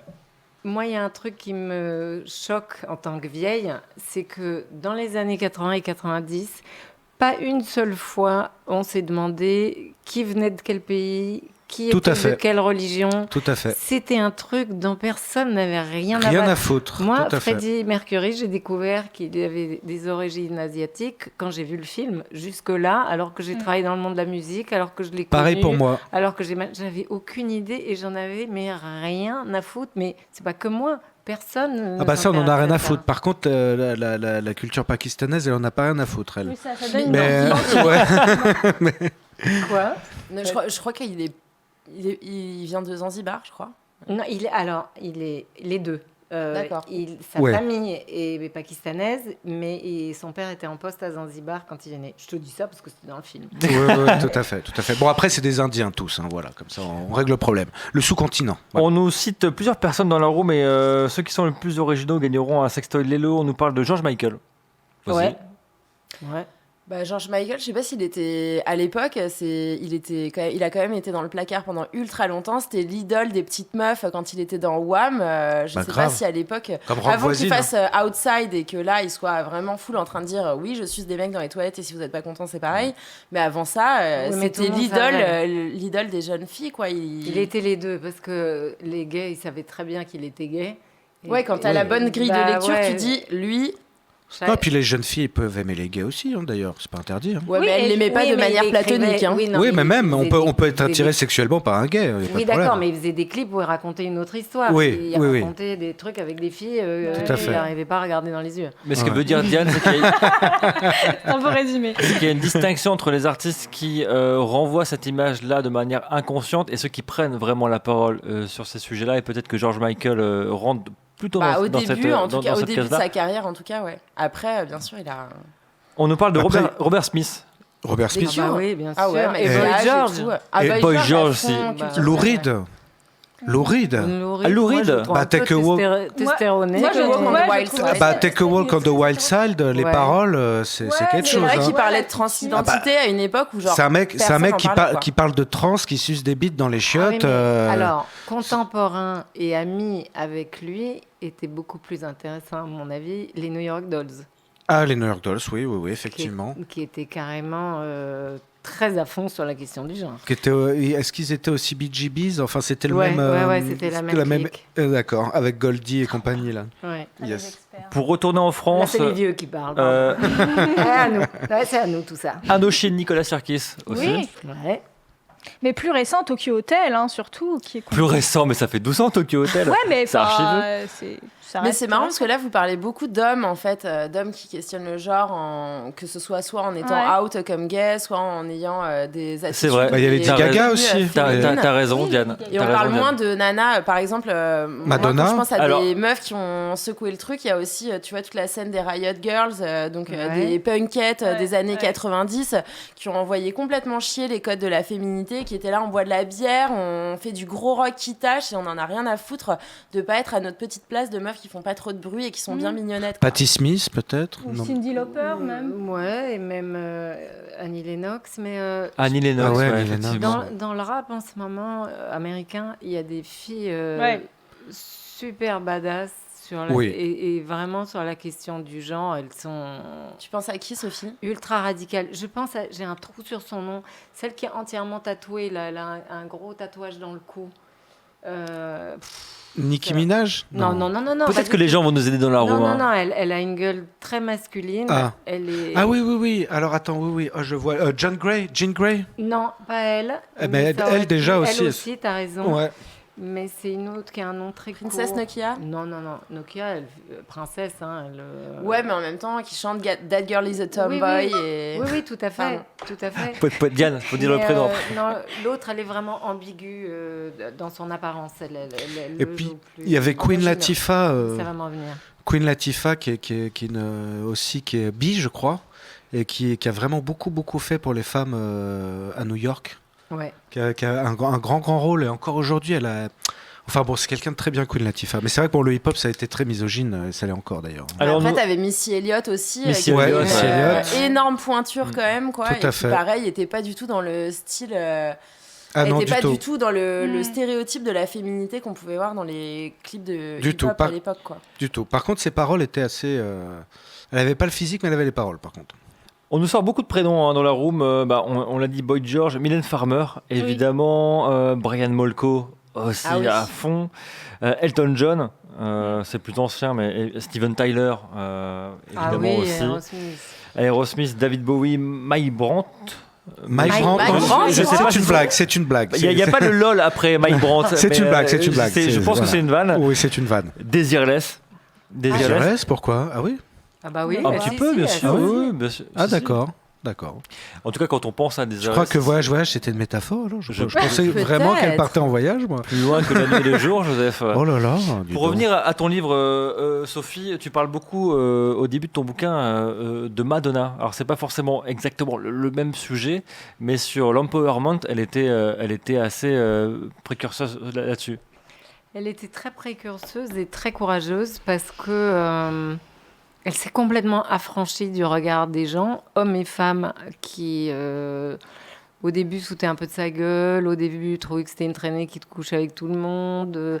Et puis plus elle est montée en puissance et plus elle a continué et même accentué sa représentation de la sexualité jusqu'à avoir le courage de faire le bouquin Sexe, qui est quand même assez dingue.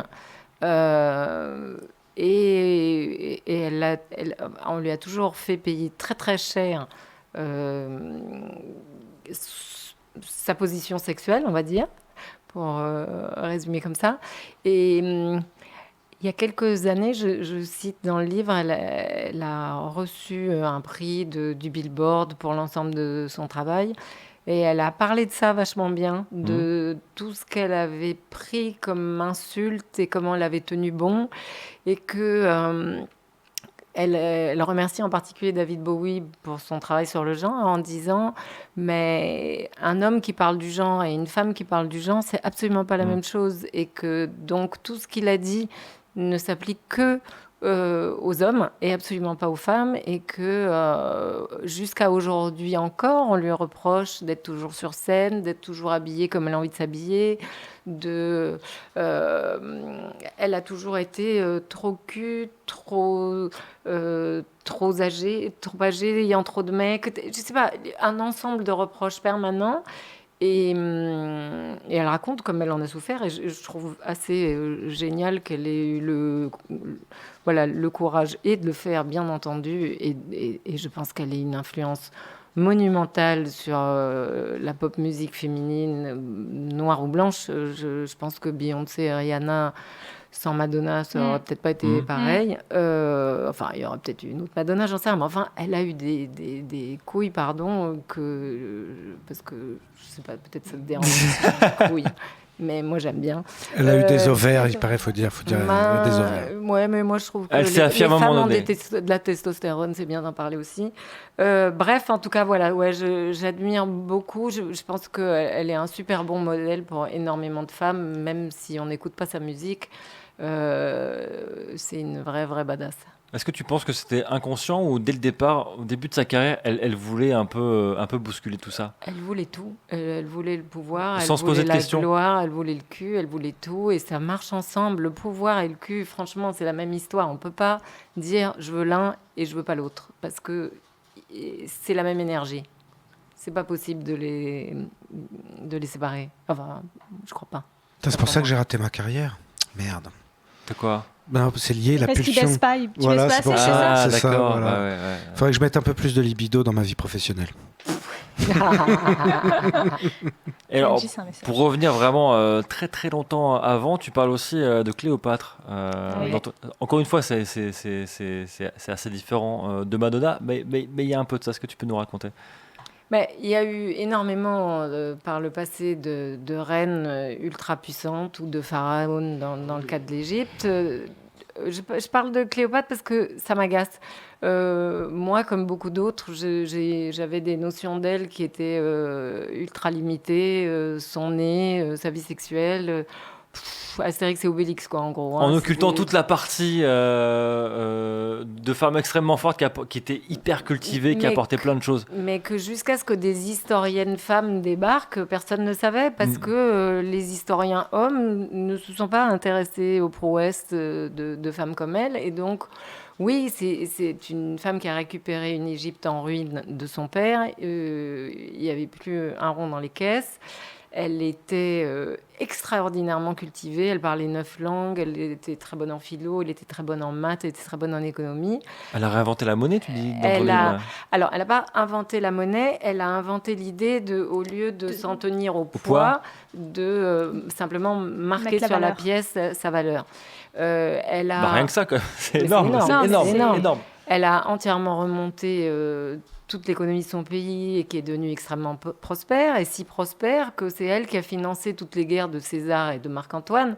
Donc voilà, la réduire à une belle femme obsédée du cul, en plus, d'après ses contemporains, c'était même pas le physique qui était son fort.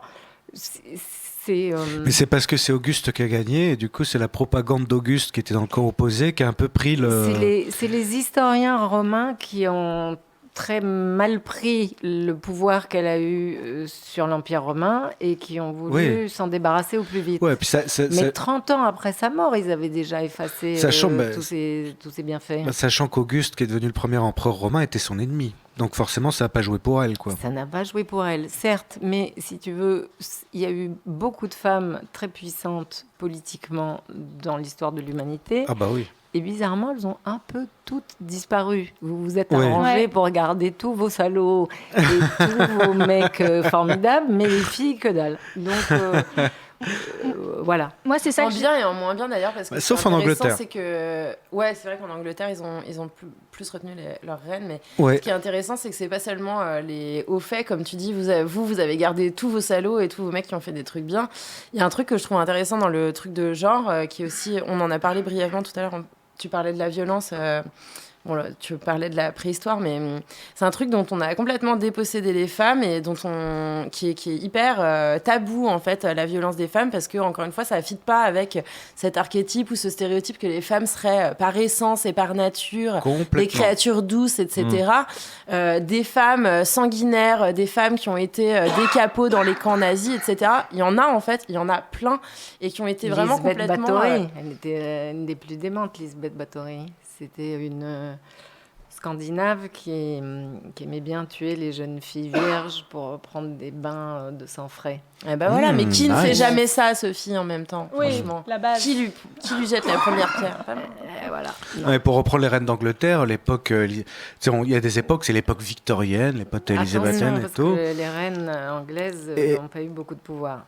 Bah oui, il y avait la Magna Carta et compagnie, et effectivement, le Parlement était très puissant et tout, mais c'était des époques, c'est très très fort. Puis c'était l'époque où l'Angleterre colonisait la terre entière, quoi. Donc c'était pas, et la reine s'y opposait pas. Enfin, voilà, Catherine en Russie qui a conquis une grande partie du territoire russe, c'est des conquêtes de Catherine. Oui, bien sûr. Oui, elle a agrandi son territoire de 500 000 mètres carrés. Exactement. Je crois qu'il y a elle, au niveau des conquêtes, elle et Staline, quoi.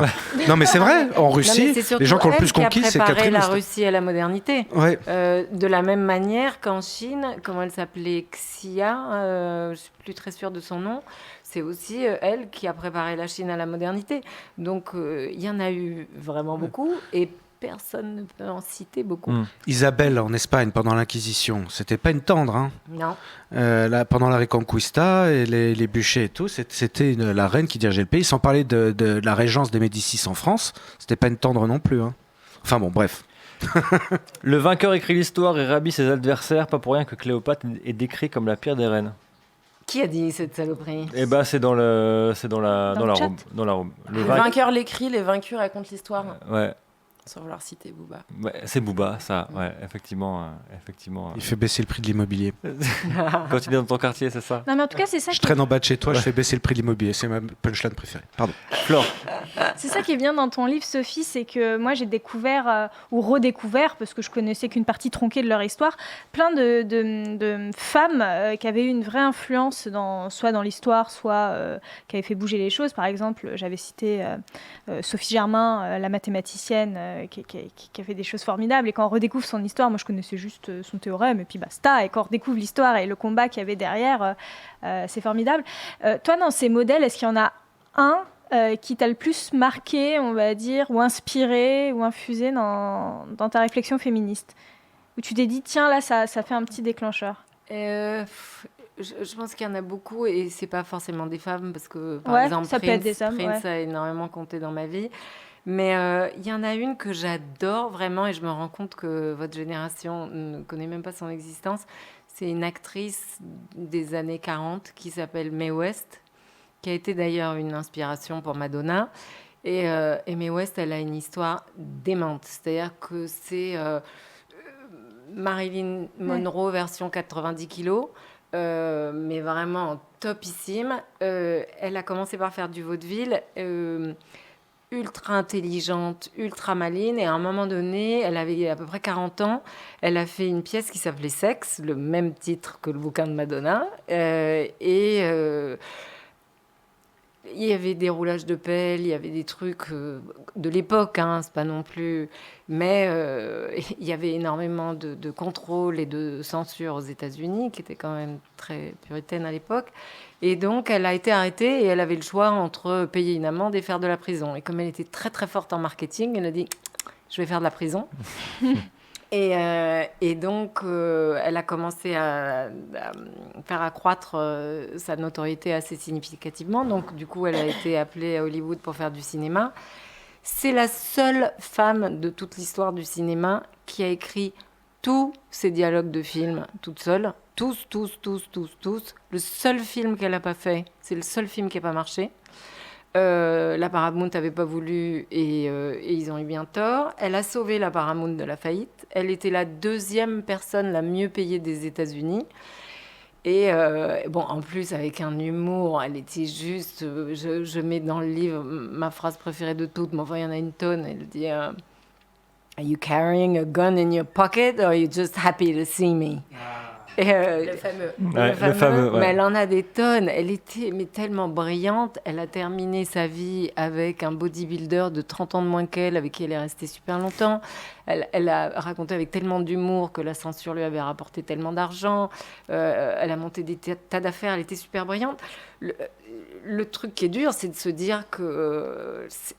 c'est seulement à cette époque-là qu'une femme pouvait écrire ses propres dialogues, mais surtout, je raconte un petit peu l'histoire du cinéma dans un des chapitres, et on se rend compte que non seulement c'est une femme qui a inventé le cinéma tel qu'on le connaît aujourd'hui, puisqu'elle a inventé la fiction, mais les premiers studios hollywoodiens et les premiers studios aux États-Unis étaient dirigés par des femmes. Il y avait des tonnes de réalisatrices, de monteuses, À quelle époque ça, du coup, Sophie ?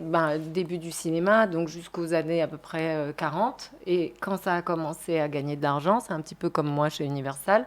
On a dit hop, oh là là, de côté. On va laisser ces choses sérieuses aux messieurs, là. Voilà. Il y a de l'oseille à se faire, Ouais. attention. Et Pascal, si tu nous écoutes. il est parti. Elle est partie, d'accord. Mais ouais, voilà. Et donc, il y a et dans l'histoire du cinéma une vraie régression. Et puis, en plus, je fais référence à un historien que j'aime beaucoup qui s'appelle Christopher Lasch, qui raconte comme jusqu'au démarrage du mouvement de libération des femmes des années 60-70, il y avait une vraie courtoisie au cinéma. C'est-à-dire que si John Wayne faisait le cow-boy dans un scénario à 4 balles avec des putes ou je sais pas quoi, tout le dialogue est extrêmement respectueux, quel que soit le type de personnage féminin. Et puis, plus le féminisme avance, plus le cinéma ronge sans frein et plus le taux de viol dans les scénarios augmente.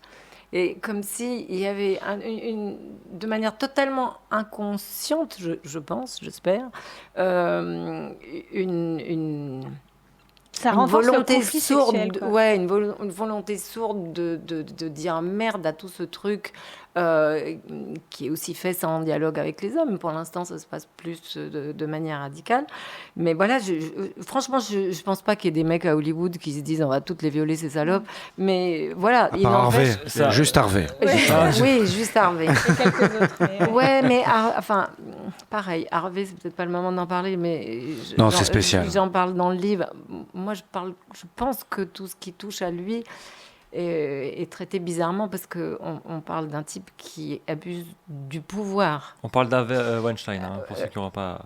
Il abuse du pouvoir, il en a abusé avec les femmes, il en a abusé avec les hommes aussi. Je ne considère pas que... Pour toi, c'est pas tout à fait le même sujet.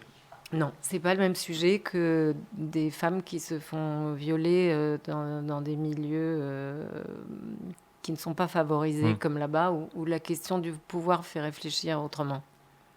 Et est-ce que ça change, ça, au niveau du cinéma? Est-ce que tu vois les choses évoluer depuis les années 40, 50, ou ça bouge pas du tout? Non mais pardon, je suis désolée, hein, mais juste une agression sexuelle ou un viol, qu'on soit une femme aisée ou pas une femme aisée, en fait, c'est une agression sexuelle ou c'est un viol. Enfin, je suis d'accord qu'il y a des dimensions de pouvoir à prendre en compte, mais il faudrait quand même pas penser que parce qu'on est aisé, on est immunisé. On sait que les agressions sexuelles et les violences sexuelles, c'est des choses qui existent dans toutes les catégories sociales, quoi. Ok, c'est pas du tout les mêmes profils de gens, ce sont pas du tout si tu veux, dans un cas il y a je pense que j'aurais pas dû aborder le sujet, pardon, parce que c'est assez long et c'est pas très bien de le traiter comme ça. J'explique en tout cas longuement ce qui pousse les uns et ce qui pousse les autres. Je parle de classes d'hommes différentes. C'est pas les mêmes histoires du tout, c'est pas les mêmes motivations, c'est pas les mêmes manques, c'est pas les mêmes besoins. Et ça se soigne pas de la même manière, surtout. C'est surtout ça. Voilà. C'est les mêmes dégâts chez les personnes en face, en fait. Oui, mais si tu veux, si chez l'agresseur, ça se passe pas de la même manière, ça peut pas être la même solution, même si à la fin, la blessure de la femme est la même. Oui, mais alors moi, par contre, bon, la raison... Enfin, je dis pas que c'est pas des sujets intéressants, tu vois, mais je veux dire, il y a un moment... il faut faire attention de pas... parce que le contexte du côté de l'agresseur serait différent, de pas minimiser en fait ce qui se passe et la violence qui est faite à la personne en face, quoi. Et je minimise aucune violence. Je suis juste absolument pas d'accord avec la façon dont le sujet est traité depuis le début de l'affaire MeToo. Mais encore une fois, je crois pas que j'aurais pas dû l'aborder parce que c'est pas. C'est pas quelque chose qu'on peut synthétiser comme ça en quelques minutes, ouais. Non, mais Enfin, non seulement on peut pas, mais je pense que vos auditeurs ont envie peut-être de sujets un peu. Ah non, c'est hyper intéressant. On pourrait faire 2 heures là-dessus. On a abordé plein de fois ces sujets-là dans l'émission. C'est absolument pas un souci. Au contraire, on trouve ça passionnant. Joseph, tu voulais dire un truc? Non, mais effectivement, oui, là, c'est un peu compliqué tout ça. Faudrait encore 2 heures d'émission. Et je pense qu'aucun d'entre nous ne souhaite ça. Flore, tu voulais dire quelque chose? Je te sens, tu réfléchis. Non, je trouve la réflexion hyper intéressante en fait, mais je comprends que c'est un petit peu léger de tout aborder, surtout que c'est des sujets qui sont assez lourds et assez dangereux, mais je trouve que oui, la façon de parler de Weinstein est intéressante et en fait même plus largement, tu en avais un peu parlé, le sexe et le pouvoir. Moi je pense que je serais en partie d'accord mais pas tout à fait d'accord sur le fait qu'intrinsèquement le pouvoir est lié au sexe. Je pense qu'on peut aussi avoir une sexualité sans qu'il y ait de rapport de pouvoir. Tu rentres dans un club libertin, tu t'éclates, tu t'amuses, t'as plein... Bon, il est où le pouvoir exactement? Il est peut-être dans un club libertin où une des deux personnes ramène l'autre qui a moins envie, par exemple. Oui, voilà. Mais alors ça on est d'accord. Mais ça... Parce que dans un club libertin aussi, où l'entrée est moins chère pour les meufs, les meufs seules, parce qu'elles font partie du produit d'appel. Donc tu vois, même dans un club libertin, les jeux de pouvoir, ils sont là. Hein, et la question du genre, elle est très, très, très présente dans le milieu libertin. Effectivement. Je voulais plus dire, parce que là, tu as raison là-dessus, et je te rejoins, mais ça, c'est le côté un peu, on va dire, malheureux du club libertin. Mais si tu veux un libertinage joyeux, festif, tu fais une teuf à la maison, t'invites des gens, t'es un peu bisexuel, tu tapes à moitié des nanas, moitié des mecs, bon, et puis tu regardes pas, et puis t'as une sexualité qui est très ludique, très dans le jeu, très rigolote. Là, on est moins dans ce truc de pouvoir, je prends l'ascendant sur toi ou tu prends l'ascendant sur moi. On est plus dans quelque chose d'un jeu d'enfant et j'ai et la tendresse, bordel, quoi. Merde. J'ai l'impression des rapports de pouvoir partout, ne serait-ce que parce que le mot pouvoir, il est aussi je peux. Et donc, il s'exerce partout, mais ça ne veut pas dire qu'il s'exerce d'une façon unilatérale. Dans la sexualité, s'il y a des moments où c'est l'un et il y a des moments où c'est l'autre quand c'est équilibré. Mais je ne peux pas soustraire la question du pouvoir du sexe et je ne peux pas soustraire parce qu'il y a le consentement à la base, c'est ça? Non, c'est pas le consentement, c'est juste que j'exerce quelque chose sur l'autre, il exerce quelque chose sur moi, il ou elle. C'est une alternance de pouvoir qui est coordonnée et qui est équilibrée quand ça se fait bien. et qui ne l'est pas quand il y a des situations comme celle que tu as nommée précédemment. Après, mais juste... moi, je n'envisage la vie qu'en rapport dominant-dominé. Ah oui. Et ça ne veut pas dire que c'est toujours le même qui est le dominé, ni que c'est toujours le même qui est le dominant. Et puis, ça ne veut pas dire aussi que la personne dominée est pas celle qui a le pouvoir, en fait. Moi, je trouve que justement, ça, c'est une notion que les gens, ils n'ont pas forcément en tête, qui est assez présente pour les personnes qui pratiquent le BDSM, par exemple. Ouais. C'est que la personne qui se fait dominer, dans une séance où ça se passe plus ou moins contractuellement, que ce soit verbal ou écrit, peu importe, mais c'est le dominé ou la dominée qui donne la limite de ses pratiques, de l'intensité, etc. Et en fait, la personne qui domine ou on peut dire sadique, ça dépend c'est pas forcément son cas, mais finalement fait tout ce que le dominé souhaite. Exactement. Elle est au service de la personne qui se fait dominer. Hein. Comme une nana qui dit je veux pas travailler, je veux un 100 mètres carrés. C'est une blague. C'est pour rigoler. Que l'on croit. Oui, Flore. La limite à ça, c'est quand même si je me masturbe dans mon coin, j'ai quand même l'impression d'avoir une activité sexuelle et voilà, j'ai pas de rapport de pouvoir avec moi-même. Donc en fait, le sexe, ça passe aussi par la masturbation, mais ça passe aussi par un rapport... Non, mais je pense que c'est dans les rapports humains en règle générale. Voilà, le rapport humain qui est des rapports de pouvoir. Le rapport humain est forcément dominant-dominé, sachant que les rôles changent et tout ça. Moi, je sais pas vous, mais moi, je suis plusieurs à l'intérieur.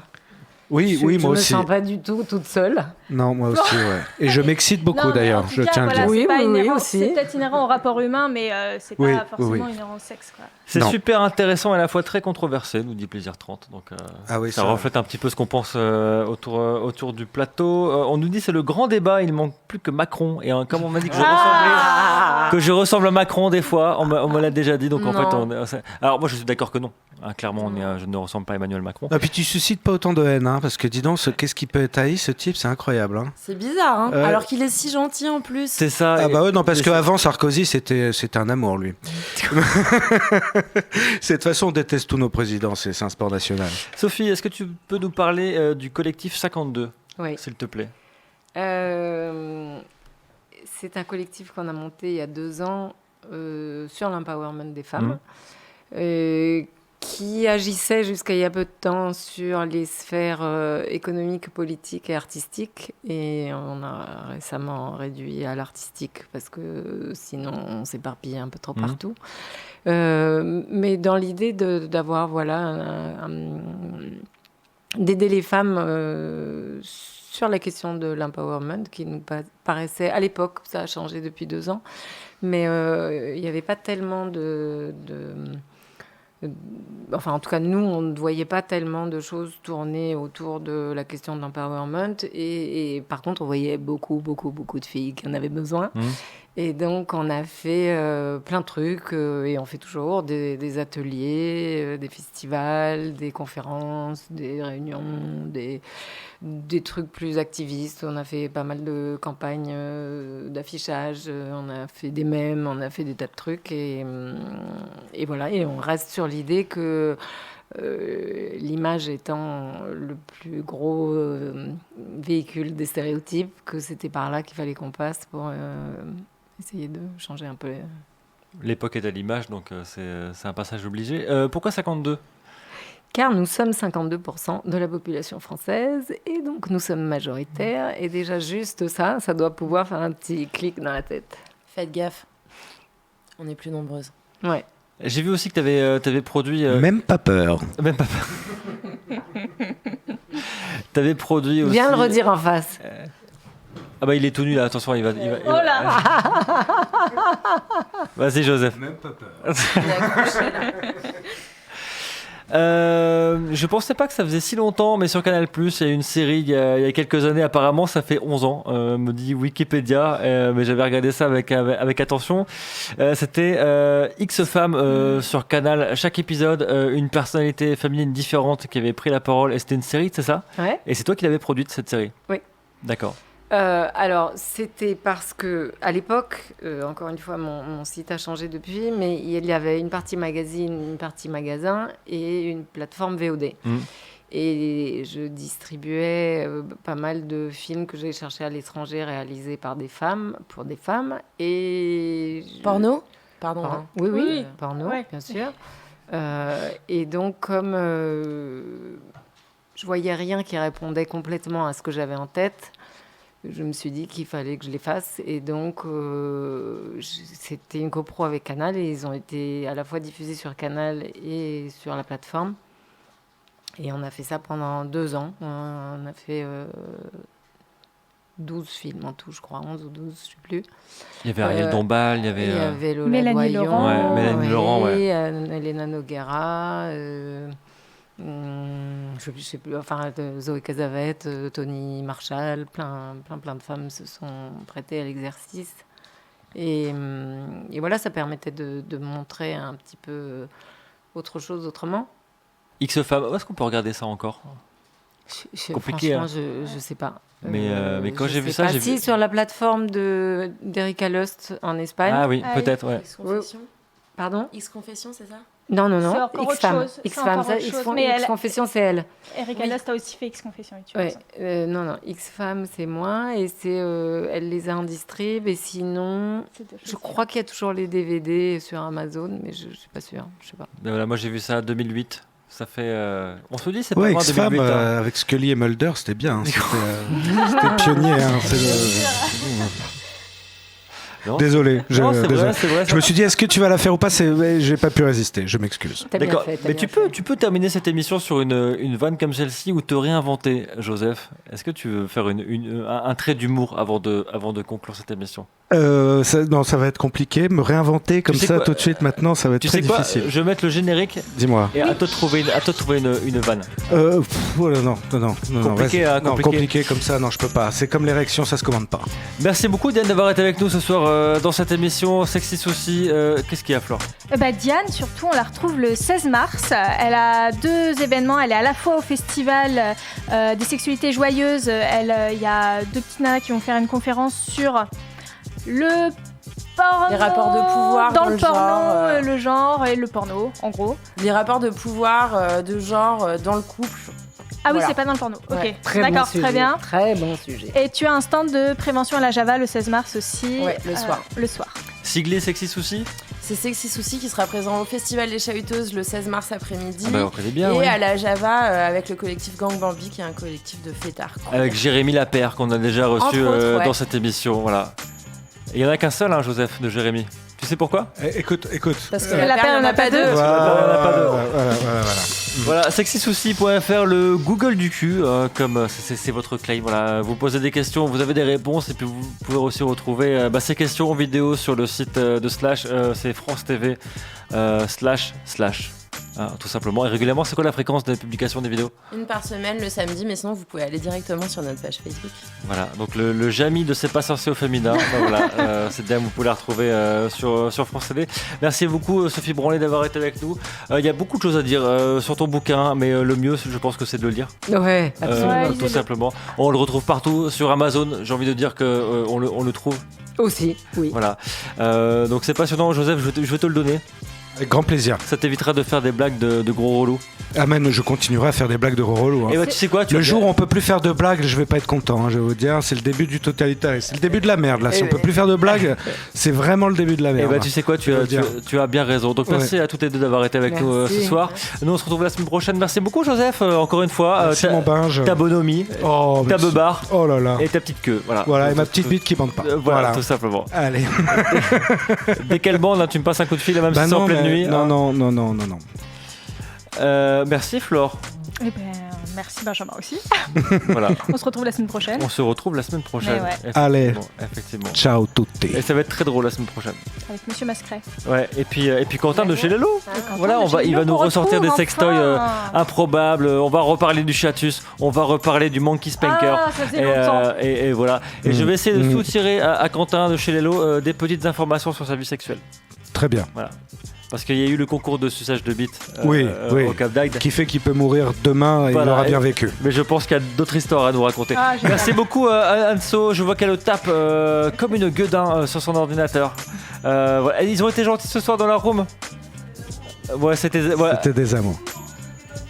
Elle le dit sans conviction, mais apparemment vous lui souhaitez bonne nuit également. Donc merci à vous. J'ai pas offert de sextoy Lélo. Le premier qui dit moi je veux un sextoy Lélo. Moi je veux un sextoy Lélo. Ouais. Voilà, gagné. Toutes les deux. Et on vous en offre un. Le premier dans le room qui dit moi je veux un sextoy Lélo, il remporte un sextoy Lélo. Flore, Anne-Soleil est dégoûtée parce qu'elle va avoir 50 millions de messages. Mais j'en me fous. On est là pour offrir des choses aux gens et de donner du bonheur, tout simplement. Voilà, on vous fait des gros bisous et on vous dit bonne semaine et à la semaine prochaine. Ciao, ciao. Allez, salut.